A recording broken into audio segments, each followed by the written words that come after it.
नमस्कार, Vidarbha city news channel मध्ये आपले स्वागत आहे। अमरावती पोलीस स्टेशन राजापेठ हद्दीतील संताजी नगर येथे घडलेल्या महिलेच्या खुनाचा क्लिष्ट गुन्हा अमरावती शहर गुन्हे शाखेने अवघ्या 2 दिवसातच उघडकीस आणला आहे। 30 नोव्हेंबर रोजी सायंकाळी नीलिमा उर्फ पिंकी संजय खरबडे हिचा मृतदेह तिच्या घरात संशयास्पद परिस्थितीत आढळला होता। प्राथमिक तपासात हा खून असल्याचे स्पष्ट झाले आणि राजापेठ पोलीस ठाण्यात गुन्हा दाखल करण्यात आला। पुरावे नसल्याने हा गुन्हा उघड करणे पोलिसांसमोर मोठे आव्हान होते।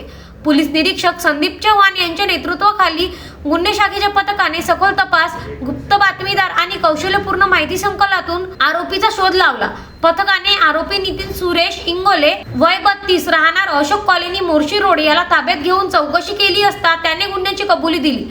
आरोपी व मृतक त्यांच्यात प्रेमसंबंध होते, परंतु आरोपीचे अलीकडेच दुसरीकडे लग्न झाल्यामुळे त्यांच्यात सतत वाद होते। या वादाला कंटाळून आरोपीने तिचा खून केल्याची कबुली दिली। पोलिसांची दिशाभूल करण्यासाठी आरोपीने सीसीटीव्ही, डीव्हीआर, मोबाईल चोरी करून नेणे तसेच घरातील भिंतीवर आक्षेपार्ह लिखाण करून खून दुसऱ्या कोणीतरी केल्याचा बनाव केला होता।